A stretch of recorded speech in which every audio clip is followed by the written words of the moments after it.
Aha!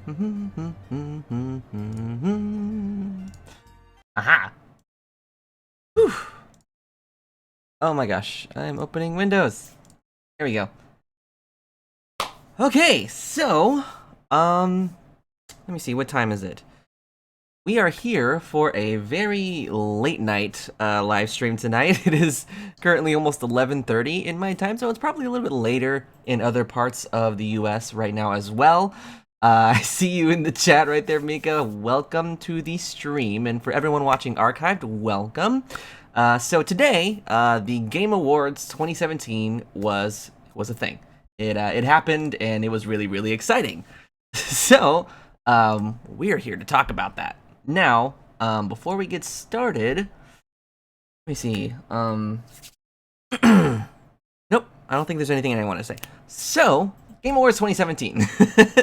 It totally happened today, and it was super, super awesome.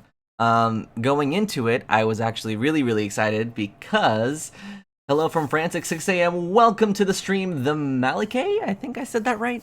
I think I said that correctly. Regardless of how much I butchered your name, welcome, and hello from the US.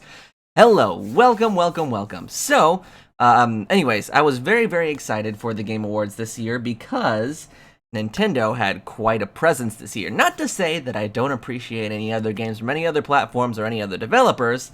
I just personally like seeing Nintendo doing as well as they have been. It's been sort of like a renaissance, like a resurgence of Nintendo as a whole this year, and it's been really, really exciting to see. So anyways, I was really excited because two very, very special games came out this year for the Nintendo Switch. The first one being The Legend of Zelda Breath of the Wild, and the second one being, of course, Super Mario Odyssey. So yeah, going into the Game Awards, I was kind of torn because yes, there have been a lot of games that came out this year that were amazing, but my personal two favorites this year that came out were those two, Mario Odyssey and Breath of the Wild. And it seemed to be a hot topic amongst all the other people that were watching tonight, like kind of wondering who was going to win. In all reality, in all honesty, I kind of always predicted that Breath of the Wild was going to win. But we'll get to that in a little bit. Actually, I'm getting way ahead of myself. So, what we're going to do is we are going to switch overlays here and go, not to Google, but to the Game Awards official website. So, I believe these are in chronological order into when they were revealed, like for the winners and stuff like that. So, what we're going to do is going to go category by category, and we're going to discuss the winner, and I'll give you my thoughts, and anyways, we're just going to keep moving on here. So, the first of which of these categories is going to be Best Independent Game. Now, this year, to be honest, I really didn't play too many indie games as far as my personal time is concerned. Most of my time, to be honest, was consumed by Breath of the Wild, Splatoon 2 during the summer, and leading up to now was Mario Odyssey. So my time has been mostly dedicated to my Nintendo Switch. Nintendo's back on top, whoop, and I'm so happy. Me too. I feel like a big, huge fanboy when I say that I really like seeing Nintendo do as well as they do.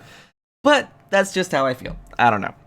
But anyways, Best Independent Game, and I don't think it actually shows the correct outcome here, but I believe it actually went to Cuphead, which was absolutely deserved, in my opinion.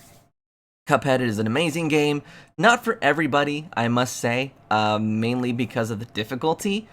It's very, very hard, and if you were here a stream or two ago and watched me play it, absolutely brutal.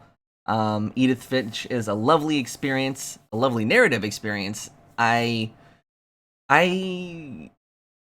what I've heard. I mean, I wish I have played it so I can kind of see where the hype was coming from during the show, because it got a lot of attention during this whole award ceremony.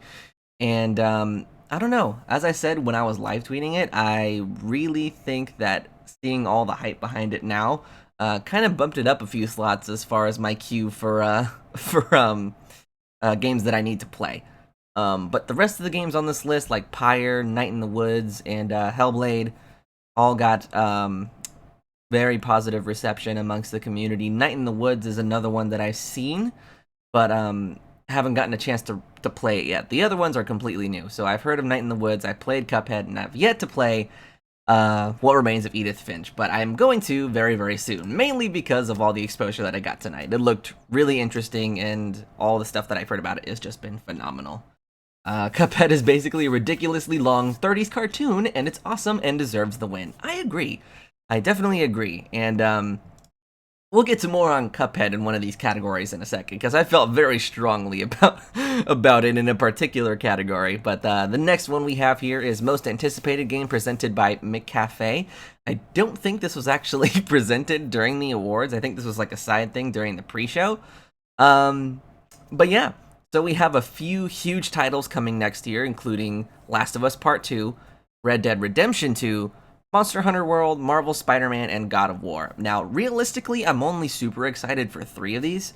Those being Last of Us Part 2, Red Dead Redemption 2, and Monster Hunter World.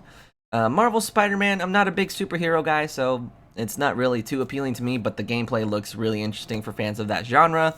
And God of War, I just never played any of the series, mainly because it came out in a time of my life when I wasn't allowed to play rated M games, so I just have to go back and retroactively play those now, because now I can't. I'm a big boy and I can buy my own games, darn you. But anyways, so the winner here is obviously Last of Us Part 2, and I wholeheartedly agree with that decision.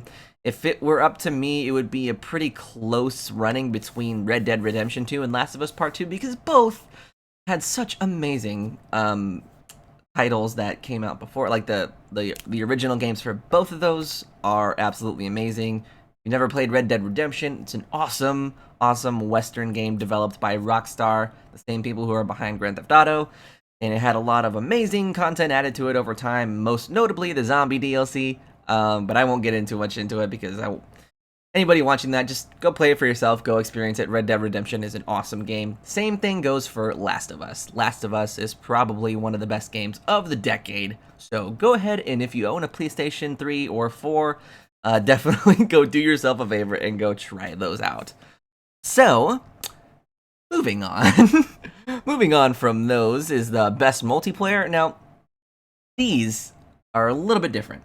I'm going to go ahead and talk about the ones that I didn't care too much about first. The first one being PlayerUnknown's Battlegrounds. It's a great idea, but from what I've played of PlayerUnknown's Battlegrounds, which is about 10 to 20 hours, it's not the most engaging game in the world. Most rounds take about 2 to 3 minutes to start up. And once you get into a game, you can either die immediately or wait like 40 minutes until you're the last two, and then inevitably get shot from somewhere that you have no idea where you're getting shot from, and you'll just die. At least that's how my experience has been. Maybe I'm just a noob, but that has been my experience with Battlegrounds overall. So I did not really get too much playtime out of it. I don't understand quite the massive appeal that it's getting. It was revealed tonight that it's like 20 million players strong and 20 million plus downloads, so it's super insanely popular. Last of Us was such a great story. Walking Dead, who? I agree. Oh my gosh, I love Last of Us so much. Don't you need a ridiculously powerful PC for PUBG to run? You need, at the very least, a mid-range PC. So that's going to be somewhere around $500-600 depending. Quite a bit of an investment for most people, understandably so. And it's not the most optimized game. That's probably what it comes down to. It's like a pretty small team, as compared to the grand scope of things and the developers as a whole, game studios and stuff like that. They have a pretty small team working on PlayerUnknown's Battlegrounds, seeing massive success. So I'm sure the revenue they're making at this point is going to pay off on the back end, and they'll be able to churn out content more often. I think that's how that works. I don't know. That's just my general understanding of the way game development works. Hello, Jonah Laning. Jonah, oh my gosh, I absolutely love your icon, Naked Mario. That is amazing. Well, not entirely naked. Boxers Mario. Boxers Mario. Good evening. Yes, good evening, Jonah. Welcome to the stream. We are discussing the Game Awards results, and yeah, feel free to chime in whenever you like. Call of Duty is another one where you played Call of Duty, you pretty much get the gist of this one. I played the beta myself. To be honest, not much. As a someone who, here's my history with Call of Duty. So, I really thank you. You're welcome. That is I really love that icon. Anyways, Call of Duty is a game that I got into a long time ago. So I really loved Modern Warfare, Call of Duty 4, and Modern Warfare 2 was okay. I never got into like the World War II kind of settings for that series, and this one kind of goes back to it. And over time, Call of Duty came like this futuristic, like running on the walls with crossbows. It just became really saturated, I guess, is what I'm trying to get at. And World War II, Call of Duty World War II, just did not bring enough to the table for me to be like even remotely interested. I played the beta; it was kind of fun for like a couple minutes, and then I went on to something else. So, not really any offense to anyone else who enjoys it. It's just not my cup of tea at this point.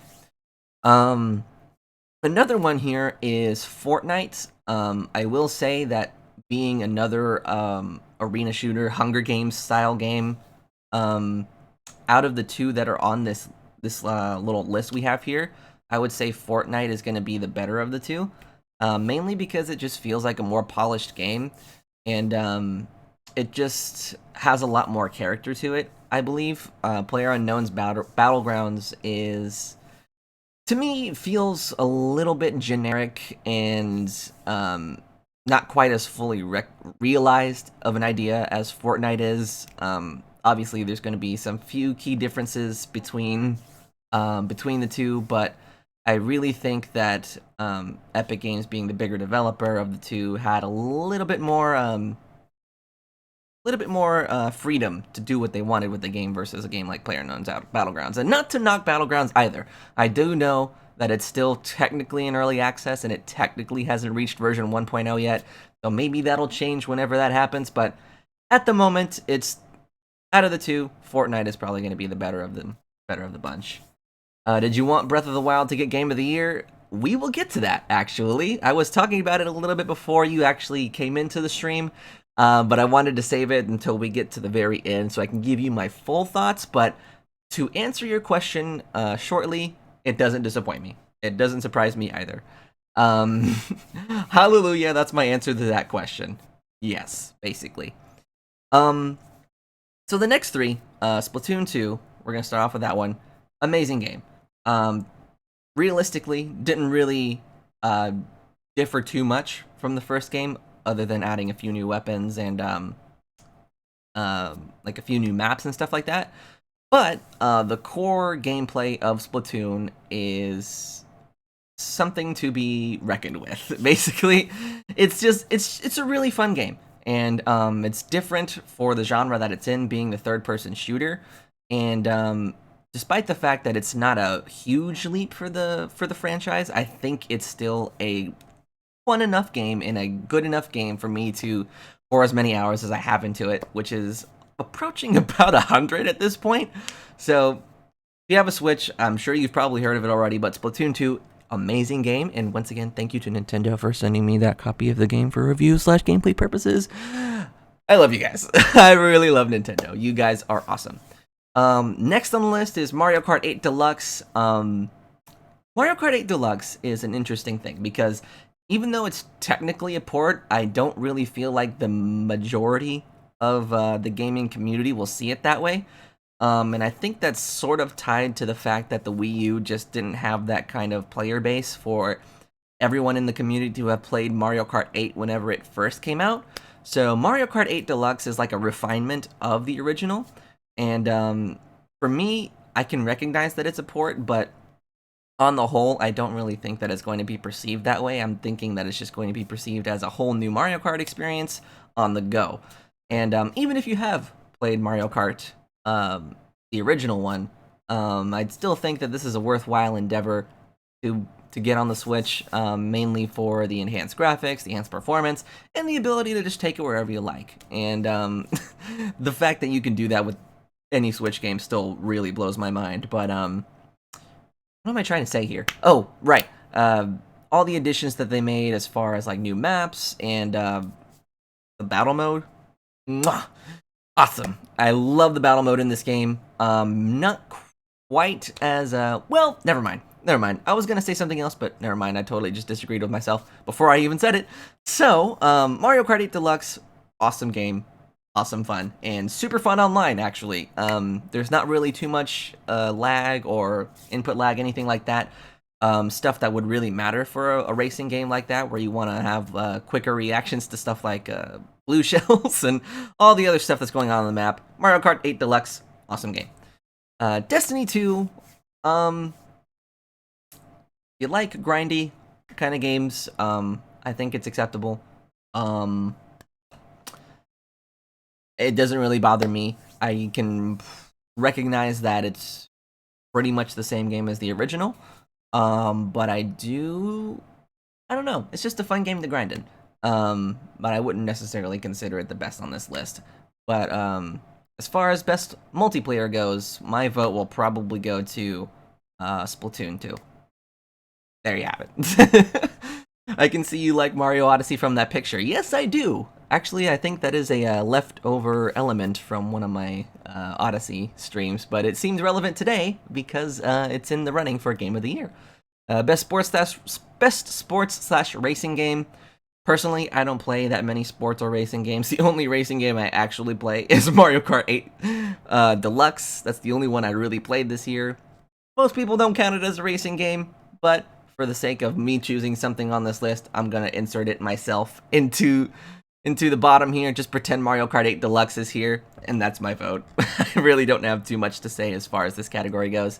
Best strategy game. So this one actually didn't get too much of screen time during the awards show. It was kind of mentioned in passing, if I remember correctly. So best strategy game, we have Tooth and Tail from Pocket Watch Games, XCOM 2, War of the Chosen, which I believe is like an expansion for XCOM 2. Mario and Rabbids Kingdom Battle, the most unexpected title of the year for me. Total War Warhammer, and Halo Wars 2. So, sports games, boo. Lol, same. I only enjoy Mario Kart 8 Deluxe as well. I'm glad you share the same sentiments as I do. I kind of feel weird, like, one of the only people that doesn't play, like, FIFA, Madden, all those other games, or, like, Forza Horizon. I see that game everywhere anytime a new console releases. I feel like Forza is there to release their new game for like the generation. But anyways, so out of these 5, honestly, I've only played 2. That being Mario and Rabbids and Halo Wars 2. Mario and Rabbids is a given. Because I talked about it on the channel a little bit, and it was also just so insane of an idea that I had to give it a try. And it's really fun, by the way, but we'll get to that in a second. Halo Wars 2, I played the original. I'm a big Halo fan, by the way, so I know I don't talk about it much on the channel, but outside of Nintendo, Halo is another one of my big franchises that I really like, and Halo Wars is like a real-time strategy game, sort of similar in vein to StarCraft, but I'm on a more basic level. It's not quite as complex, and it's set in the Halo universe, so that's what really appeals to me. I'm not really too attached to the idea that StarCraft kind of makes itself to be. It's really like you have so many things to micromanage at a time and blah blah blah. Halo Wars kind of dumbs it down just enough for me to get into the real-time strategy kind of thing. And Halo Wars 2 was a pretty worthwhile sequel. Honestly, I haven't put too much time into it, as I have said earlier. I just had a lot of other gaming obligations this year. I have a long list from games of 2017 that I need to get around to playing. One of them, interestingly enough, being Breath of the Wild. I still haven't beaten the last mission in that game, or the last quest. Really funny. Strange that I haven't done that yet. I'm thinking at this point I'll just wait until the year anniversary and then just make a video on that. But that's a thought for another time. But out of these five, my pick is obviously going to be Mario and Rabbids Kingdom Battle. That game is, if you don't like Rabbids, I think it's still a game that you can get into. Mainly because the main focus is more of just around the strategy of building a team that makes sense and moving them around the map and kind of getting them to synergize with each other. Yes, they are in there, and if you don't like rabbits, they're kind of annoying. Me personally, I don't really bother. I don't really mind, and I don't know. It's an interesting game, and when the rumors first came out about a Mario and Rabbids crossover game that's also in the same vein of like genre of game as XCOM, I didn't believe it. But when it first got, but when it got revealed, I also didn't believe it, but in like a different way. And it turned out to be really fun, and I still have to complete the campaign fully. But the time that I've had with it has been awesome, and I just saw that it was like either a day or 2 days ago that they're going to be releasing a free update that enables competitive play between you and a friend. So that's going to be pretty cool. Previously, you only had co-op missions. There were only so many of those, but it looks like competitive play, like, I think it's going to be on the same console. I don't think it's going to be over internet. Is coming to Mario & Rabbids through a free update. So it's cool that the game was cool, and it's also cool that they're going to be supporting it over time through like updates and DLC and stuff like that. So really unexpectedly good game of this year. Final boss stream. Who knows? Who knows? I definitely want to get around to doing some sort of content for that so I can kind of put that game to bed, because I feel like I've taken an enormously long time to finally beat that game. But anyways, so moving on to best family game. Honestly, I don't really, if this were up to me, I don't think there would be a clear winner here. I think all of these are good family games. I'm not really sure what the criteria is for this, honestly. If it were up to me, if I had to pick out of these five, I think my best family game would probably go to Mario Kart 8 Deluxe, mainly because it has multiplayer, like local co-op multiplayer, whereas Mario Odyssey is more like a one-person plays and then the rest of the family watches kind of situation. I don't know.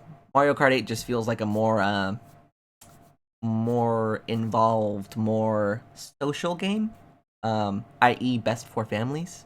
So that would be my pick of the bunch.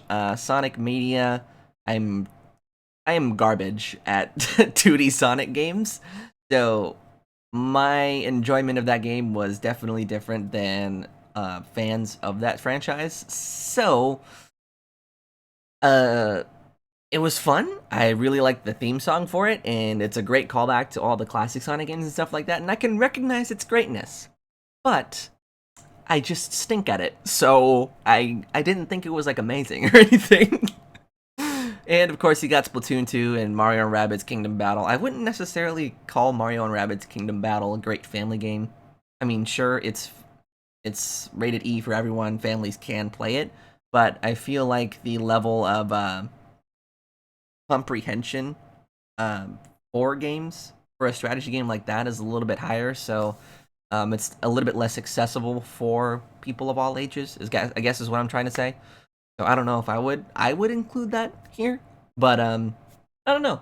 Maybe the criteria for best family game for them is different.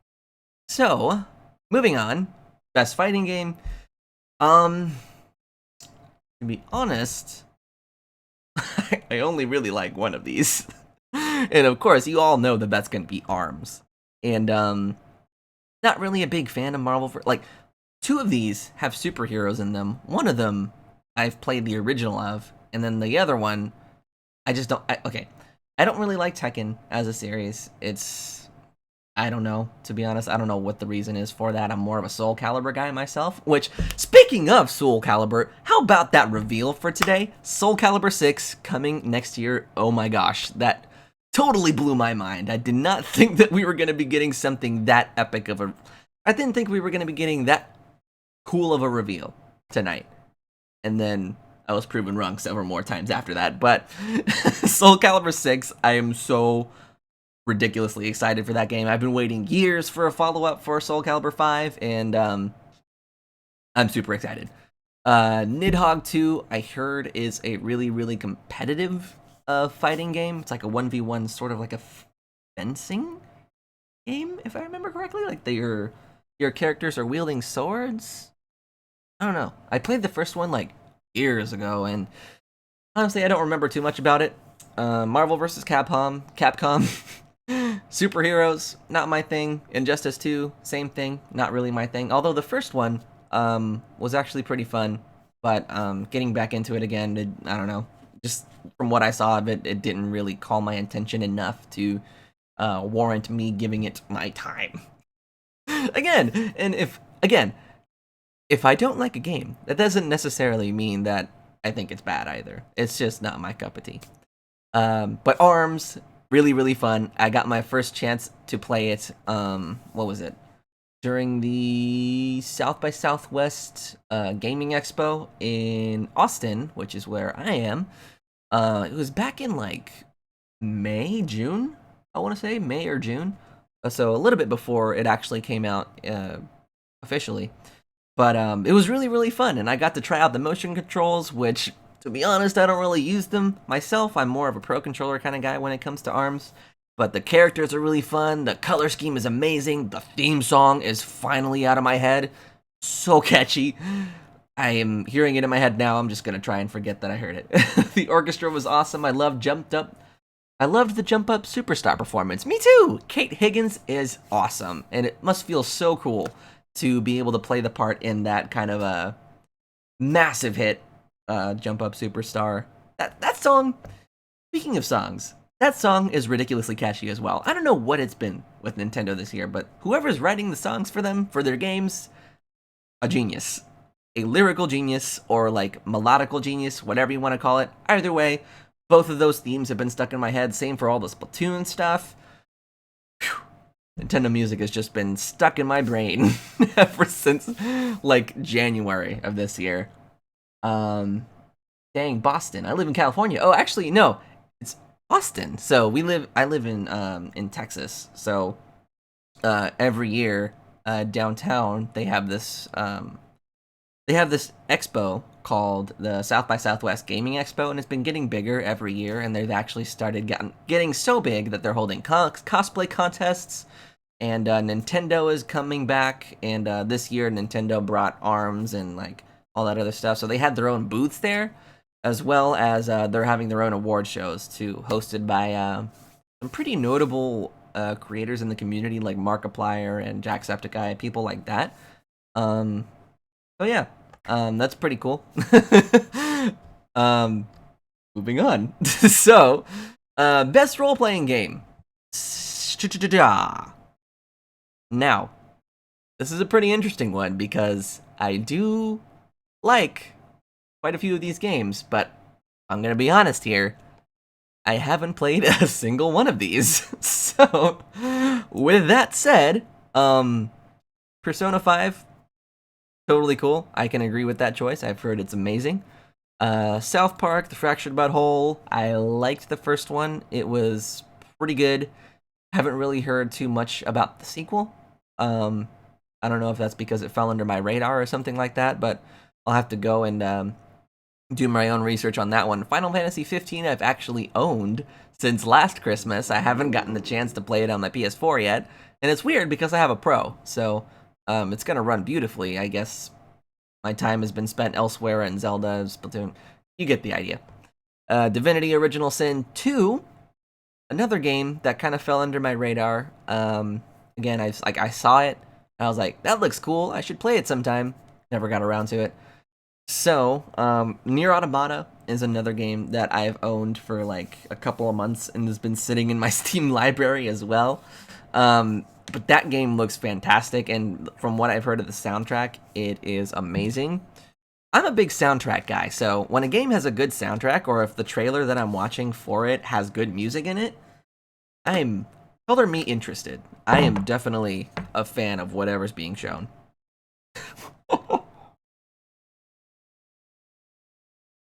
Now this one, let me see. Let me catch up on the chat here. Oh, Texas, yeah. Austin, Texas. I'm in Corn Country, Iowa. Nier was cool. Yeah, I've heard a lot of good things about Nier, and seen a lot of cool fan art and stuff like that. So, I'm really excited to play it and actually get some use out of my Steam library. Yeah. Welcome to the chat, Ryan. How you doing? Obligatory BI comment. Breath of the Wild, yeah. So, back on track here. Best action adventure game. Pretty big title. A lot of, if I had to guess, a good majority of games released per year are action adventure or fall somewhat in the action adventure category, and that makes it a pretty big category. So, out of these 5, realistically, there's only 2 that are gonna get my vote, honestly. So yeah, Breath of the Wild, I fully endorse that decision. Super Mario Odyssey was also a great game, fantastic game, might I add. Uncharted: The Lost Legacy, I've never gotten into Uncharted, but I've heard that it has elements of like Tomb Raider kind of gameplay in it, so at some point I'll give it a try. Assassin's Creed Origins. Assassin's Creed is another one of those things that got way too saturated for me, so I jumped ship like on the Assassin's Creed 3, I want to say. I tried Black Flag for a little bit, and then I ended up just being disappointed. So, and Horizon Zero Dawn is also... It's funny, because Horizon Zero Dawn came out around the same time as Breath of the Wild, so I was like, oh cool, Horizon Zero Dawn! Zelda. And here we are back to Zelda. So I did not give Horizon Zero Dawn any of my attention throughout the beginning of the year. And now that we're towards the end of the year and kind of doing like recaps and stuff like that, Horizon Zero Dawn is apparently a pretty solid game. So it might be worth it for me to go back and give that one a try as well. I'm disappointed that the only award Mario Odyssey got was the most family-friendly game. Well, yeah. Is it? Wow. That is pretty interesting, but to be honest, the competition was pretty intense this year.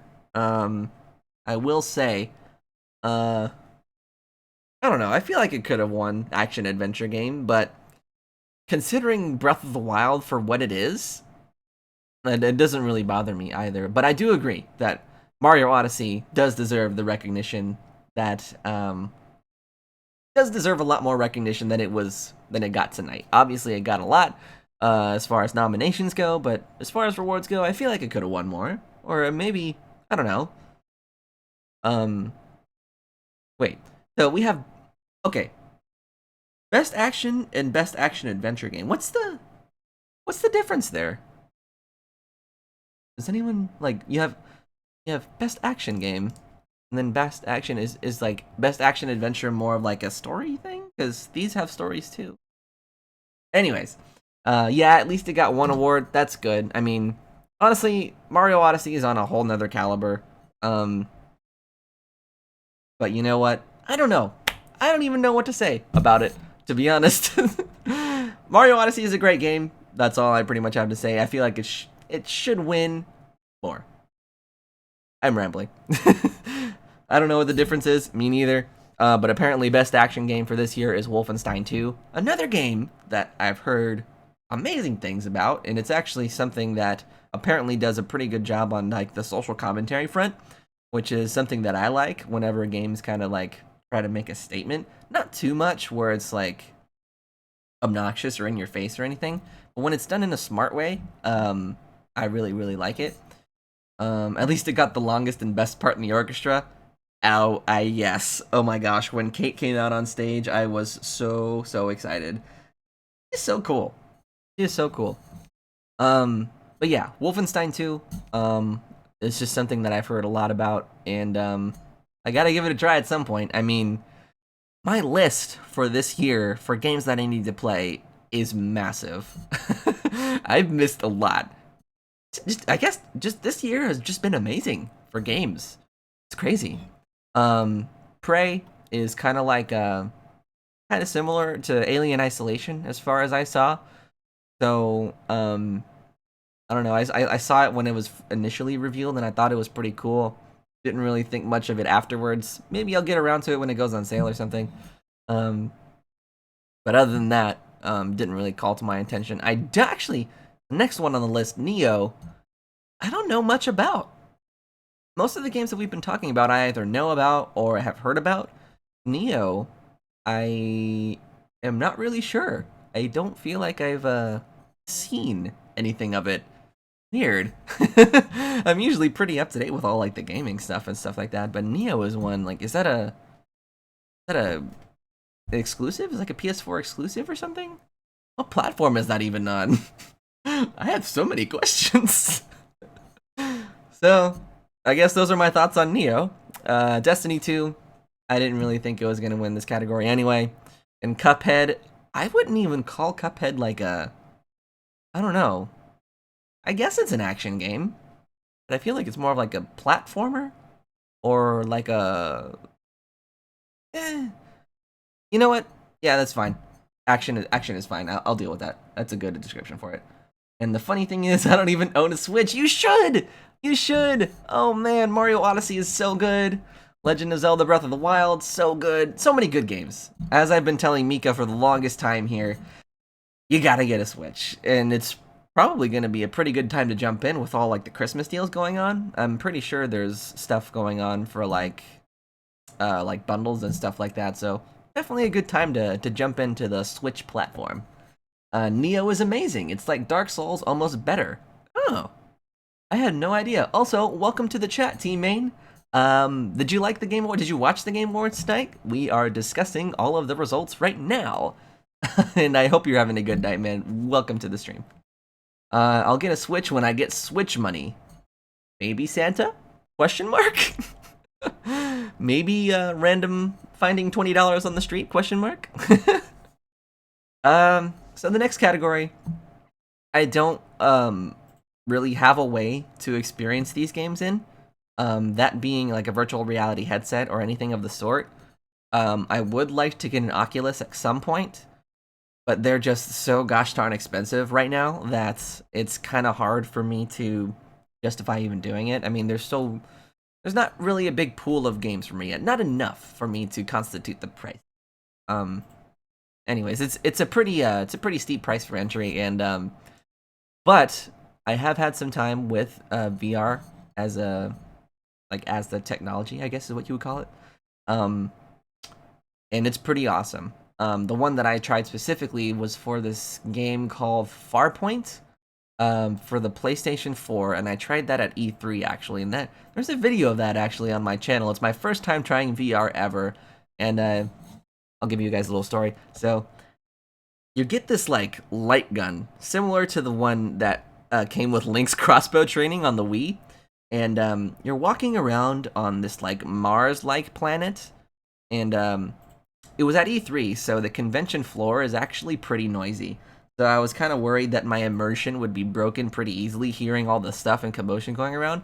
But the headset itself actually had some headphones on it that were pretty good at canceling the noises around me. I could still hear people that were close in proximity, but other than that, I was like fully immersed into the game.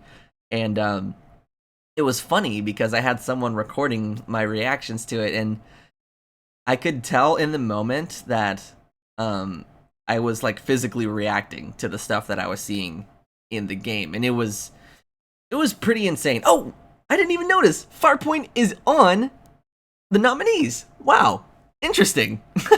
I was so wrapped up in my story I didn't see it there. But yeah, Farpoint is what I tried, and VR as a whole, depending on which platform you play it, preferably on something like PSVR or Oculus, is going to be the more immersive too.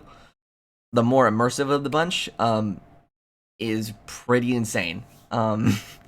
Like in the demo I played, you had these like spider creatures coming around like at all angles, and they would jump at you and stuff like that. And I was actually like moving around as if there was actually something jumping at me. And there was a part where you had to like shimmy your way across a cliff. It was like a narrow gap, and you kind of had to move your character through that. And I could feel myself like trying to cling on to the wall that wasn't there. VR is crazy, you guys. If you ever have the chance to try VR, if any of your relatives have it, or if there's like a demo somewhere nearby at like a store or something like that, definitely give it a try. It is super cool. Super cool. But other than that, I never really got to try any of these. Resident Evil 7 was at E3 for me to be able to try, but I was too much of a chicken to do it. So I kind of missed out on that one. But yeah. You're going to get yourself a Switch for Christmas. Awesome. That is really, really cool. Feel free to let me know what you think of Mario Odyssey whenever you get that, give that a try. Wii Zapper, that is what it was called. I forgot the name.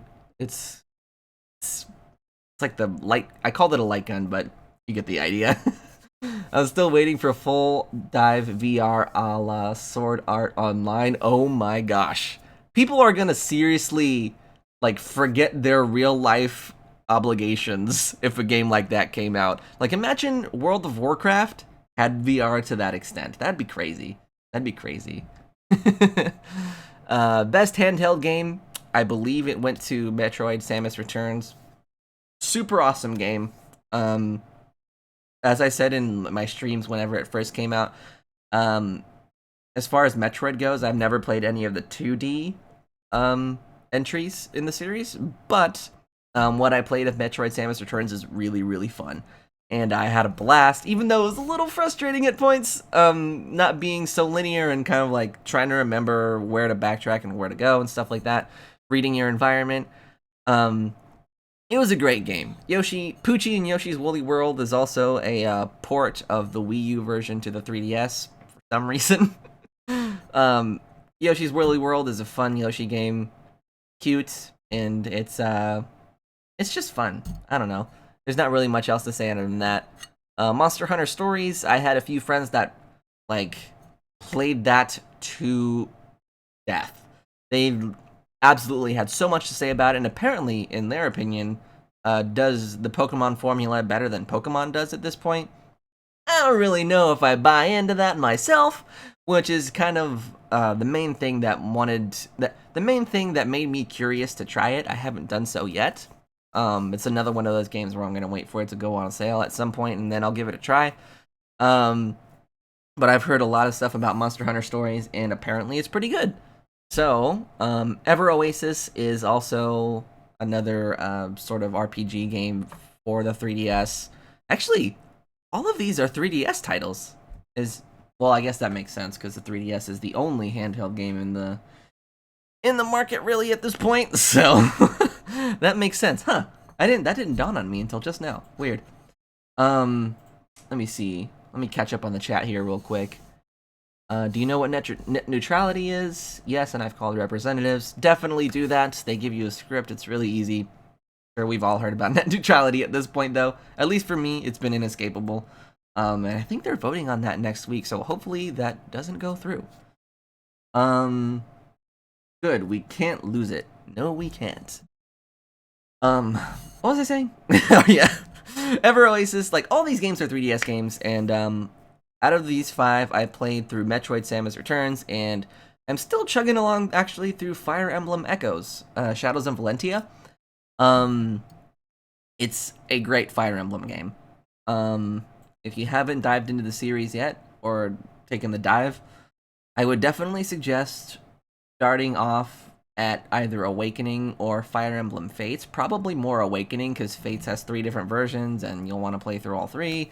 Awakening is more of like more accessible, in my opinion, and it makes, I don't know, I just like the cast a little bit more in Awakening than I did in Fates.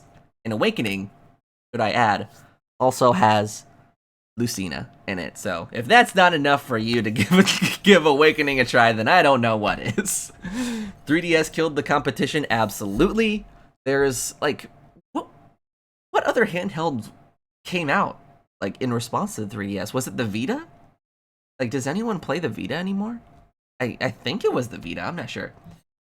I hope it doesn't go into full effect. I will literally want to die. Well, please don't do that, Jonah. We love you too much for you to do that, and you also have so many games to experience, like Mario Odyssey and Breath of the Wild. So, but yeah, hopefully it doesn't go through.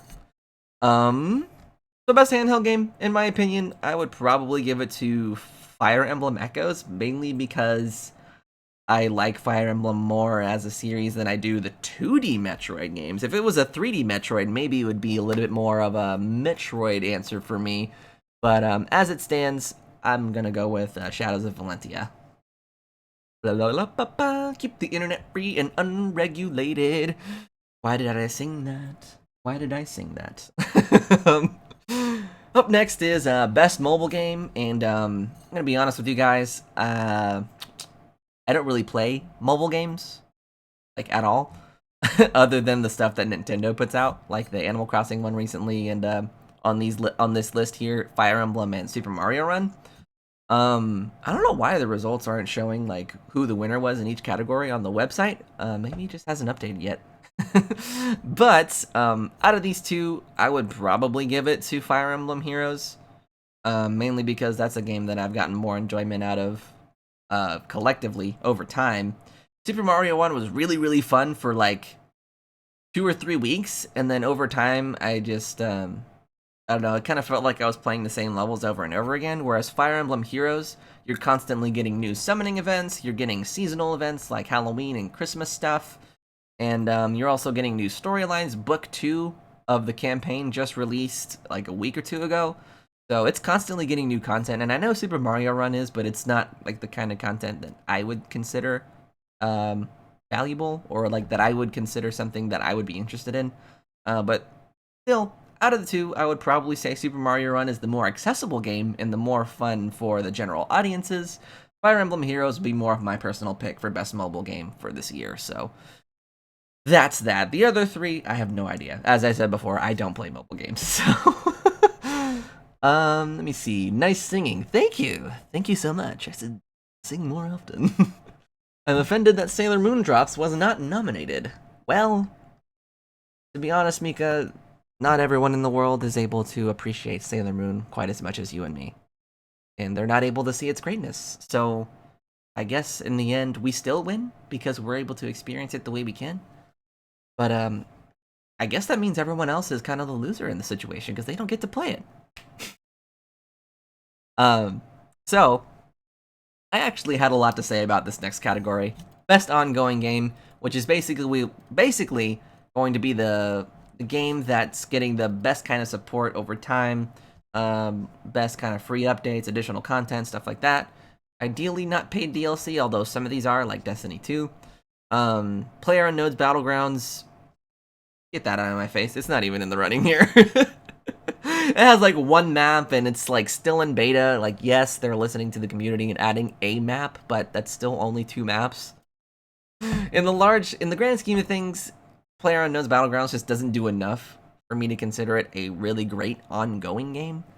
Warframe, I don't really play too much of. Rainbow Six Siege, same thing.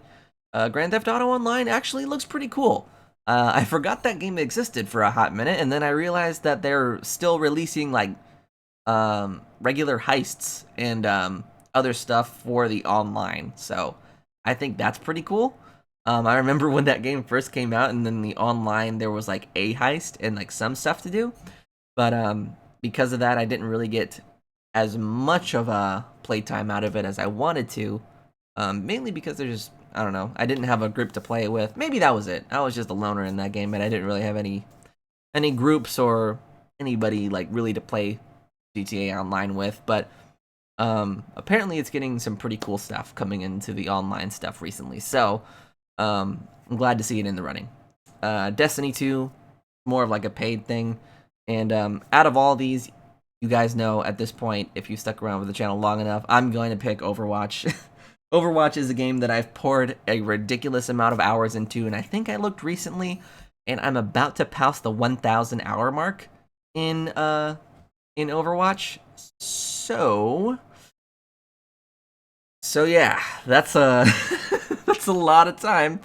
And yeah, so Overwatch is a game that I really adore, and when it first came out, I had a lot of things to say about it. So, actually, you literally play Overwatch every night. Okay, so for those that don't know, I play Overwatch very regularly, to the point where I play it competitively, and I think last time I checked, I was in like the top 10% of players, which is like about 2,000 people. Um, so I am very passionate about this game and the decisions that they make to it, and all the buffs and nerfs and all the changes that they ever make to it. So best ongoing game, yes, I totally agree with that decision. And although I have a lot of things to say about the current state of the game and like some certain questionable changes that they've made to certain heroes, I will say that it's been really refreshing to see a developer like Blizzard, like especially at their size, being so transparent and being so about the community with all of the decisions that they make. I mean, for instance, like just to give you an idea, they make regular developer updates where the head creative lead for the I think he's the creative lead for the Overwatch team. Uh, they like post videos on YouTube discussing all of the changes that are coming to the game, why they're making those changes, and they also always invite for additional feedback for the game and all the changes that they make. So really refreshing to see a developer as big as Blizzard to be so integrated into the community like that. I don't know. It's something that I really appreciate, especially with a competitive game, because if you're playing something competitively and a change happens and you're not really necessarily sure where it's coming from or what the mentality was behind it, it can get kind of tilting a little bit and a little upsetting. So being able to see them so transparently talk about like why certain changes are being made, it makes you appreciate more. And like when those changes go into effect, even if you don't disagree with them, you'll be like, oh, okay. Even though I don't agree with it, I can respect where they're coming from. So, Overwatch, best ongoing game. Yes, I agree. Brag, brag, brag. Oh my gosh. I could never talk about this game without you guys calling me a big bragger. I'm just gonna move on before I cry. All right. So next category, games for impact. So, and the little caption here says, for a thought-provoking game with a profound pro-social meaning or message. So this is kind of what I was talking about earlier, where I like games that have sort of a social commentary to them, and not the kind where it's like obnoxious or like too in your face or anything, but when they're cleverly integrated into a game's story is when I really appreciate them. And Night in the Woods, as I said earlier, I haven't given that a try yet. Hellblade, same thing. Please Knock on My Door is actually the first time I've actually heard about this game. Is at the Game Awards tonight, and I don't know. I guess after the stream ends, I'll definitely go give it a try. Is Overwatch that good of a game? In my opinion, yes. I'm a big competitive gamer, and I have a few games that I play super competitively, and Overwatch is one of them. And actually, last year for my top 5 games of 2016, it actually almost became my game of the year. It was right behind Pokemon Sun and Moon, but it's a fantastic game. It's not your typical Call of Duty shooter. It's more of like a team-based objective thing, which I really like. You have certain heroes that are healers, tanks, damage, support, stuff like that. It gets really complex with like team builds and stuff like that. So if you haven't given it a try, I would definitely encourage you to, or you can wait for one of their free weekends. I know they do that every couple of months where there's a particular weekend where all the platforms, Xbox One, PC, PS4, you can play for free. So you could definitely wait for that, or just give it a try. Up to you. I would definitely recommend it. Life is Strange Before the Storm, yes. Yes, I love Life is Strange. Edith Finch, though, wow. Man, you keep talking about it, and I keep wanting to play it more and more the more I hear about it. But yeah, Edith Finch is on this list as well. I've not gotten the chance to play that yet. It's on my Steam wish list, so I'm definitely going to be giving it a try soon. And Bury Me, My Love is also another game that is, as of tonight, is my first time hearing about it. So, I have some research to do, it seems. But my personal pick for this category would have been Life is Strange. Mainly for one, the only one I've played in the category, and two, I just really like the way Life is Strange is written. I haven't played the second episode of Before the Storm, and I know episode 3 is coming out pretty soon. I need to do some catching up in Before the Storm, but Life is Strange, the original one, and the first episode have been written pretty good, and I like the way that they incorporate that kind of stuff into their games. So, games for impact, my personal pick would have been Life is Strange.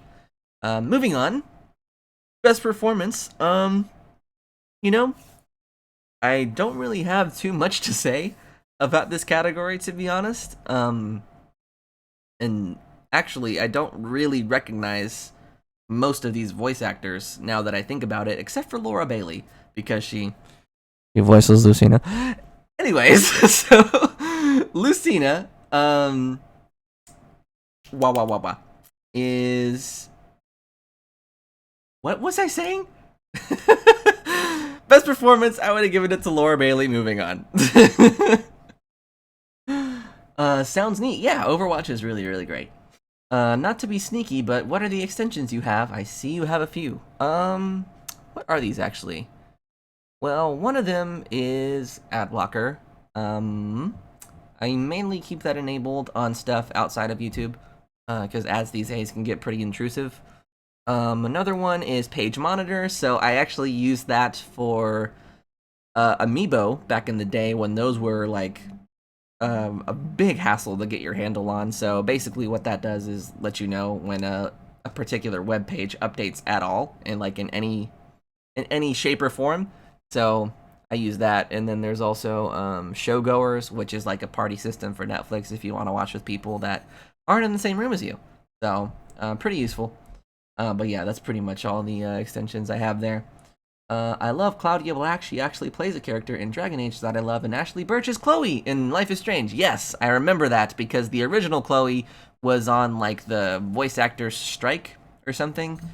I heard about it before the storm before the storm came out, that the original Chloe wasn't returning because of some strike, like they weren't paying her enough or something in the industry. I didn't look too much into it because I was just sad that Chloe wasn't coming. But yeah, I have seen her before. I expect particularly her picture because that's what they were using in all the headlines and stuff like that. That's going to be the new voice of Chloe. But anyways, that's pretty much all I've heard of her. Best audio design. Cool, lol, I'm weird. That's totally fine. Weird is welcome. You can be as weird as you want, man. Just not too weird. Ashley had to sit out of Before the Storm. Yeah, I think it was Ashley Birch's the OG Chloe. What? Oh. Oh, okay. I see what you're saying. Okay, I guess I got it mixed up. My bad. My bad. Point being, original Chloe wasn't coming to Before the Storm. Made me sad face. Thank you for clearing that up for me, by the way. Best audio design. So, recognizing the best in-game audio and sound design. So, I know the winners, for some reason, are showing up intermittently with the categories that we're browsing here, but I think this one actually went to Breath of the Wild. Deservedly so, and hilariously so, because Breath of the Wild soundtrack is not that apparent during gameplay. It's actually very subtle. But when you listen to it on its own, it is really, really good. The main theme for this game, for Breath of the Wild, still gives me chills listening to it to this day. So, amazing game. Mario Odyssey and Breath of the Wild would be my choices for these, like this bunch. The other three wouldn't even be in the running, to be honest. But out of the two, Breath of the Wild, absolutely amazing soundtrack. I am a huge sucker for fully orchestrated soundtracks like that, and this one being as Ghibli inspired as it is, and like also incorporating that Zelda sort of melodic tones in there, it's a recipe for amazing. It's a recipe for amazing. I forget the name of the girl voicing Chloe in Before the Storm, but she's great too. Yeah, she's pretty good. And to be honest, I mean, there's not a huge difference in my opinion between the two. It just thinks that the original Chloe wasn't able to make it to the new game. Best score / music. Oh, did I get those mixed up? I got those mixed up. Would you look at that? So, best audio design. I think what this is referring to is like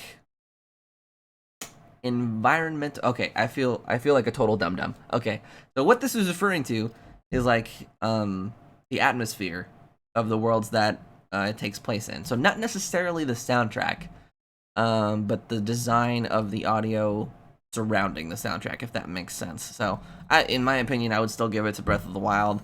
All that stuff, like, let's say you're browsing, or you're browsing, walking around Hyrule Field, right?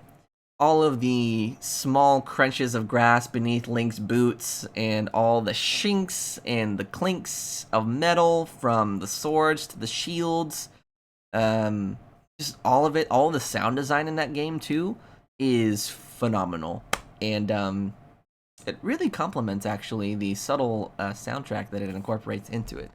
Maybe that was on purpose. I don't know. I don't know. That's a thought for another time. So best score / music. This is actually what I was referring to in the previous category, but now we're going to talk about it again. So for outstanding music, inclusive of score, original song, and or licensed soundtrack. So basically, the best soundtrack is what this is going to be referring to. Nier Automata, I don't know. I mean, I've heard some of the music, and it sounds pretty good from what I've heard. Cuphead, absolutely amazing. Super reminiscent of, as we've discussed before, some of the stuff like Silly Symphonies and some of the older 30s gothic kind of cartoons of its time. And it's got like a big band sound to it, like a not necessarily an orchestra, but like something that you would hear in a 1920s barbershop or something like that. So really, really cool that they were able to capture all that character into that game's soundtrack, because that's what it's so heavily inspired from. So really, really cool. Destiny 2, I will say that the music is, for the most part, pretty good. Not necessarily memorable, in my opinion. Not quite as much as the others in this category. Persona 5, I've heard a little bit. Not enough for me to have a solid opinion about it, though. So we'll skip over that one. And then we'll go to the main three, being Cuphead, Breath of the Wild, and Mario Odyssey. I would probably still give it to Breath of the Wild, to be honest. As catchy as Jump Up Superstar is, as much of a masterpiece as that song is, I would still give the best soundtrack to Breath of the Wild.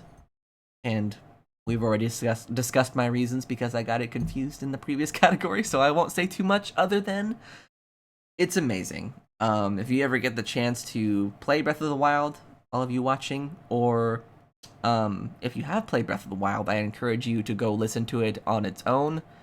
It is amazing. One of my favorite soundtracks of all time. Easily. Easily. So, next category. Oh. Whew, mouth is getting dry there. Nier got good music, and actually did help write Chloe's dialogue to keep it authentic to the original game. Oh, that's cool! I actually did not hear about that. That's pretty awesome that they were able to include her in some form. That is neat. Thank you for sharing. Thank you for sharing that, Mika. Okay. So best art direction for outstanding creative and or technical achievement in artistic design and animation. Phew. That is a mouthful. So, basically what that means to me is which game looked pretty, to put it in layman's terms. No, but to be honest, out of this category here, it's, again, a lot of these games, I'm gonna choose like the same across all these categories because I love them so much. I know the other games in this category are really good too. I just haven't gotten around to playing them. And I don't want to, like, I don't know enough about them for me to form a good enough opinion to, like, choose them, you know? So, but for me, it would probably be Cuphead, mainly because it's so authentic, it's so unique, and it's so attention to detail. We'll make that a verb. It's so attention to detail. That game, from what I understand, has actually been hand drawn in whole. So every animation that you see in that game was drawn by hand from somebody, from beginning to end. So in a world where we can save time and stuff like that, doing that through computers and all that other stuff. It's really cool to see that the team behind Cuphead were so dedicated to the idea of keeping it um, true to the source material that they're borrowing from or inspiring it from. Um, go to that great of length to keep it as authentic as possible. Um, and I know that they probably could have done it through digital imaging and stuff like that. It just wouldn't have had that same look and feel that the game has now. And I really appreciate that level of just going the extra mile for that extra, I don't know, just going the extra mile to make the game better and more enjoyable for people that play it, like me. And Breath of the Wild 2, I mean, the unique art style for that one was amazing. It almost kind of looks like an oil painting at times, which is really, really cool. But out of the two, I'd probably pick Cuphead because that's the game that we'll probably see only once or twice in our lifetimes. That it's just so it's just so Cuphead, you know? There's no other game like it, and I think that's really, really okay, so the next one was actually revealed pretty early on in the show, so I guess these categories are not in chronological order, but best narrative. So this is what since it was revealed so early on in the night, this is the category that got me thinking like, man, I really got to play Edith Finch. I really got to play that game. The fact that they went the extra 10 miles, not just one, extra 10. Yes. Yes, so many miles were gone. I see you spamming in the chat already. Yes, yes, yes. So, What Remains of Edith Finch has gotten a lot of recognition tonight, and Best Narrative is quite impressive of a win for this game, considering the titles it was going up against: Nier Automata, Hellblade, Wolfenstein 2, and Horizon Zero Dawn, which were all developed by like pretty high notoriety studios. And again, from what I understand, What Remains of Edith Finch is an indie game. So for an indie developer to win Best Narrative really shows that it's the story that it's trying to tell is genuine and is something that people are connecting to. And it's really, really cool for a team as small as, what is it, Giant Sparrow? A team as small as Giant Sparrow to make a game like that. And again, I'm speaking just from what I've heard. I haven't actually played this game yet, but apparently it's pretty good. So for it's pretty cool to see it win Best Narrative amongst all the other titles it was going against. So really, really awesome for What Remains of Edith Finch. Gosh darn it, I really need to play that game. Let's see, up next is Best Game Direction. So when this was actually revealed, like this category was talked about during the award show, I didn't necessarily understand what that meant. So the caption here says, awarded to a game studio for outstanding creative vision and innovation in game direction and design. So I'm not really sure what that means. I don't know. Well, I'll make up my own kind of term here. So maybe what it's trying to say is it's going, considering the franchises that they're coming from, maybe it's taking the game in a direction that maybe not a lot of people have, like, nobody was really expecting. You need to play Edith Finch and stream it so I can watch you cry. Thanks. Thanks a lot. Good night. I've had a long day. Thanks for streaming. I've enjoyed this. I'll hopefully be there when you stream next. Hey, thanks. Thanks so much for joining us, Jonah. I really appreciate it, and I hope you get a good night's rest. Thanks for joining us. Thanks for joining us. And if you want to watch the rest of the stream, feel free to watch it archived. It's going to be on the channel probably in a couple hours or whenever YouTube finishes processing this stream. So yeah, best game direction. I don't know. I don't know what to make of that, to be honest, but if I had to give it to any game, I would probably give it to The Legend of Zelda Breath of the Wild. If I'm mainly just going to be basing it off of previous entries in the series, The Legend of Zelda, historically, has been a very linear experience, which isn't bad. It's actually been all the games have been amazing, no doubt.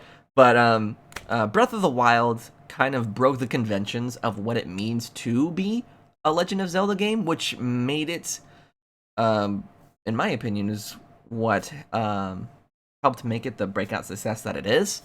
And it took Zelda to places that me and a lot of people didn't think that it was going to ever go, with stuff like open world, voice acting, and like quest-based systems, like the way it is. I guess there were like small elements of that in titles previously, but Breath of the Wild did all of the things that it set out to do and did them phenomenally. So it was revealed, like, actually it was revealed at the Game Awards like 3 or 4 years ago. I do not remember the date. Thanks, I'll be around. Bye. Have a good one. See you later, Jonah. But yeah, Breath of the Wild sought out to be an open air, open world Zelda game, and essentially the goal, I guess, is from what I gather, was to reinvent the Zelda series, and this game absolutely did that and nailed it. This Breath of the Wild is amazing. Super Mario Odyssey, same thing. It made, and it's not quite as ambitious of a game as Breath of the Wild is, but still did a few things differently than most of us are used to with a 3D Mario game, and I respect it for that. And Super Mario Odyssey is also another game where what it does amazingly well. So, let me see. Breath of the Wild took the Zelda formula and turned it on its head. Exactly. Breath of the Wild, I cannot... Oh boy! I cannot even talk about that game. Yes, I can. Who am I talking about? I don't know. I feel like I'll never be able to say enough good things about that game. Resident Evil 7 is another game where it's it didn't necessarily reinvent the Resident Evil series, but it's more like a back to its roots kind of title in my opinion. So with like from Resident Evil 5 and 6 and like some of Revelations, it was more of like an action adventure game, which to me like wasn't Resident Evil. Resident Evil's more like a horror and survival game to me. And to see Resident Evil 7 go back to its roots in that fashion was really, really cool. And I liked that they did that. And it was a really great game because of it. So, really awesome. Really, really awesome. Wolfenstein 2, haven't played it yet, but I've heard a lot of good things. And Horizon Zero Dawn, same thing. I'm excited to see what comes next year for Zelda. Me too. Oh my goodness. I do not even know I don't know where you go from Breath of the Wild at this point. Like, I don't know. I'm sure they'll come up with something. The Zelda series never ceases to amaze me. So, up next, the big category of the night, what we're all waiting to hear, was Game of the Year. And a little caption here says, recognizing a game that delivers the absolute best experience across all creative and technical fields. So, basically, the super awesomest best game ever of the year. Not ever, just of 2017. But, for me, you can take the first two, put them over here. Alright, so the Breath of the Wild, Super Mario Odyssey, over here. The rest of them, just throw them over there. I did not even consider them in my running for Game of the Year. No way. That doesn't mean they're bad. Let me preface that with that does not mean they're bad. They're just not quite what I would pick for Game of the Year. So, my two picks were Breath of the Wild and Super Mario Odyssey. Super Mario Odyssey is an amazing game. It did a lot for the Switch, boosting its sales a ridiculous amount. It also had that super insane marketing campaign, from the song to the tour bus around the country where you could play the game, all the paraphernalia like the Cappy hats and stuff like that. Marketing for this game was insane. Breath of the Wild, probably not even close. Actually, I don't know why that is, but Mario Odyssey, super awesome game.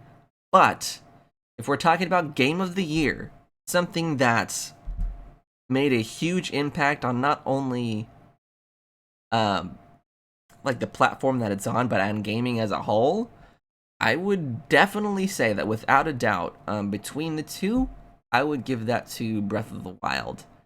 Now, the reason why is what I was kind of going on about before, is because of the fact that Breath of the Wild is not your typical Zelda game. And usually when you say not your typical blank, that just means that whatever you're talking about is different. Which Zelda Breath of the Wild is. Breath of the Wild is a different kind of Zelda game, but it doesn't pull any punches as far as quality goes. I guess what I'm trying to say is that Breath of the Wild is ambitious. Breath of the Wild is different for the franchise, and Breath of the Wild is just a fantastic experience from beginning to end. I assume, because I haven't beaten the game yet. But Breath of the Wild is, that's all I can say really. Breath of the Wild is an experience. Playing through it for the first time, like, it's hard to not want to cry, because you've played all the Zelda games prior, and then like you walk out onto the Great Plateau and you see all this open landscape that you can explore, and knowing that this is all encapsulated in a Zelda universe, and just like, I don't even know how to describe it. Like, I guess the best way I can describe it is you'll be on top of the plateau and you'll point at a location, say, I want to go there, and you can go there, and there will be local communities of like villages of people and quests for you to do and items for you to discover and so many things for you to explore in just that one area. And then you can also, like, from that area say, I'm gonna ride this horse and I'm just gonna go off in the sunset and see what I can see. You can do that too. This game is the perfect game for any playstyle, really. And that was one of my it's not one of, it is my favorite thing about this game, because you can say, I want to do this and I want to see what happens. Definitely can do that. And the fact that it's a Zelda game just blows my mind. That kind of formula I would never think would be built and integrated into a Zelda game. And definitely, I didn't think it would be built into a Zelda game like this, and I didn't think it would be this good. So, Breath of the Wild, ambitious title, and everything it set out to do and to change for the Zelda series, it definitely did so. And honestly, after playing what I've played so far, I haven't even touched the Champions Ballad DLC that's coming out. Well, that is out right now, and I haven't even touched the endgame quests yet. So, just in the time that I've had with it, hey, just in the time that I've had with it, I know that it's going to be one of, if not my favorite Zelda game of all time, and one of, if not my favorite, one of my favorite games of all time. So, that's pretty much what I have to say about The Legend of Zelda Breath of the Wild. And thank you so much for subscribing to the channel. Alfredo Lucky Ruiz, welcome. Hello, how are you doing? We are discussing the Game Awards. We are actually talking about Game of the Year right now. Hope you've had a good night. Did you watch the show? What were your thoughts? Do you agree with the Game of the Year pick? Feel free to let us know in the chat down there. But anyways, welcome to the stream, sir. Welcome. So yeah, I think Breath of the Wild is a great pick for Game of the Year. Super Mario Odyssey, as I said before, it's a great game, but I think Breath of the Wild might be a little bit more deserving of it, mainly because of all the conventions that it's broken, and the fact that it, in your words, Mika, took the Zelda series and flipped it on its head. So, and despite the fact that it did all that, it still turned out amazing. Anyway. Anyways. So. Whew, holy cow, you guys. Holy cow. We have been here for... we have been streaming here for almost an hour and a half. So, quite a long time. Um, so the Game Awards. Really, really satisfied with the results. Not that it matters anyway in the grand scheme of things. Awards are just awards. We will put our own value and our own enjoyment into the games that we love, but I think it's really important to recognize some of the biggest achievements in gaming every year, and it's really good to celebrate all those kinds of victories and stuff like that. And with that said, I think in that regard, tonight has been a successful night for that. So, yeah, gaming, video games are awesome. I play them all the time. I love video games. And to be honest though, like, what is it? I was about to ask what year it is. 2017 has been a phenomenal year for video games as a whole. Like, so many good games have come out this year. So much awesome stuff with the Switch, and so many new ideas that have yet to even be explored. Like, the console is so new, it's not even a year old. It's not even at Christmas yet. So, all of the ideas that we've yet to see from the Switch, from developers like Nintendo and other third parties, I'm super excited. 2017 has been an amazing year for video games, and I think we can all agree that while there are winners that took home like certain awards tonight, I think we can all agree that everybody wins in the end because all the games that we played were really, really good and we're all having fun. So it's nice to see. It's nice when your faves get recognized. I agree. I love sharing my appreciation and excitement for video games. I love it so much. That's actually why we're here. That's why we're here, to just talk about video games and be excited. Good to know that even when the world is on fire, we still got good games to escape into. You are not joking about that. The world is literally on fire. Oh my goodness. That is literally true. Let me make sure. So, let me see. LA is literally on fire. That is really sad, to be honest. I heard a lot of people that are having to evacuate their homes and stuff like that, and are prepared to lose everything. And I'm fortunate enough to not live in an area that gets frequented by certain stuff like that, like hurricanes or wildfires or anything like that. There's not really too many natural disasters that come my way, so I'm fortunate enough to not be in the wake of that. But it's just sad. I don't know. It's a sad situation. Hello, Alfredo. Welcome to the stream, good sir. You have family out there? Man, I hope they're doing okay. I hope they're safe. All the video and stuff like that that I've seen from that area has been really, really scary to look at. So what I'm gonna do now is we're gonna go through my since I was live tweeting the show, I'm gonna go through my Twitter feed really quick and make sure there's nothing that I missed that I'd want to talk about. Oh, here we go. Woo! Can you believe that? Zelda Breath of the Wild is getting a frickin' motorcycle in this new DLC. Look at that. That is awesome. And the motorcycle's available tonight. Here, let me rewind it so you can get a good look at it. Look at that! And it's designed like a horse, and it almost aesthetically looks like the ancient armor. Look at that! Insane! When it said available tonight, though, I lost my mind. I absolutely lost my mind. There's some pictures of the Champions Ballad DLC. Oh boy, I am really, really excited. Oh, and then Soul Calibur 6. We already talked about that. I am super hyped about Soul Calibur 6. My phone was exploding all night from your tweets. Thank God I turned off retweet notifications or I would have gone nuts. I am so sorry. I am so sorry. I get really excited when events like this happen, so I can't help but want to live tweet it and share in the excitement with everyone.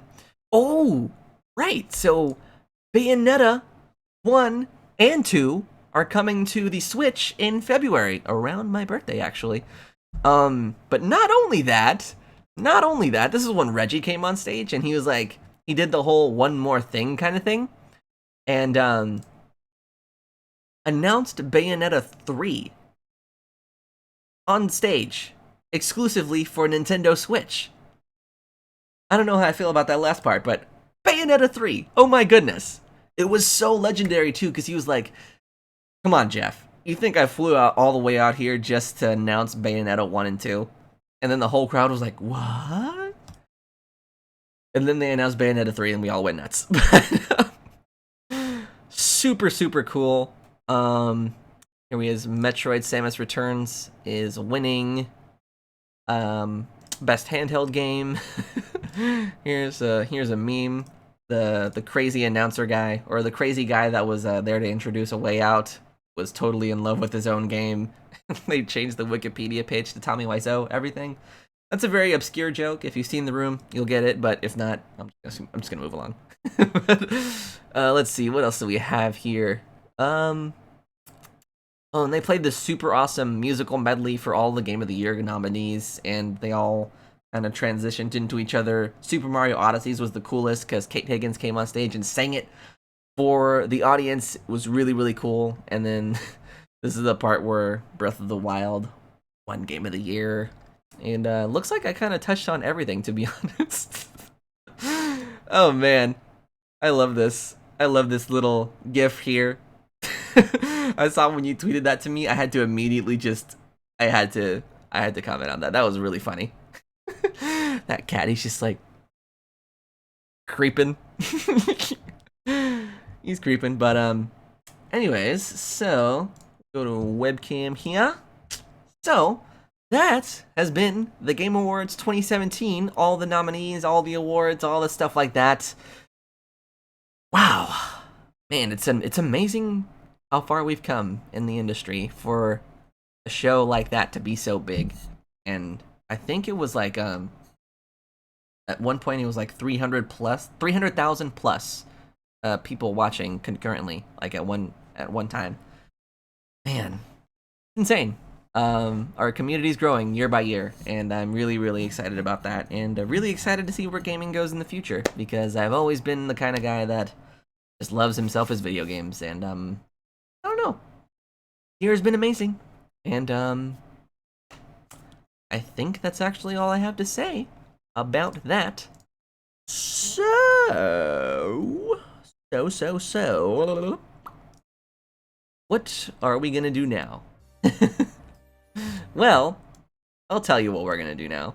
What we're gonna do is we're gonna end the stream tonight, because we've been streaming for just over an hour and a half now, and to think that most of that time was actually spent just talking about video games. That is, I didn't play anything during this stream. We were just sitting here talking. That is truly something. But anyways, thank you to everyone in the chat right now that is tuning in live, and also for anyone watching this archived. Thank you for tuning in and listening to this whole thing, listening to me babble about all the games that I love and stuff like that, and generally being a nerd. And thank you for everyone basically for tuning in. So, with all of that said, I feel like there's something that I forgot to say that I pretty much always say. Alec and Talks, Alec and Babbles. We're gonna rename the channel. We're gonna be a podcast now. Oh yeah, I remember. That is, of course, as always, I am Alec and Stuff. Whoops! I will see you all again real soon. Bye! And now I can press the button.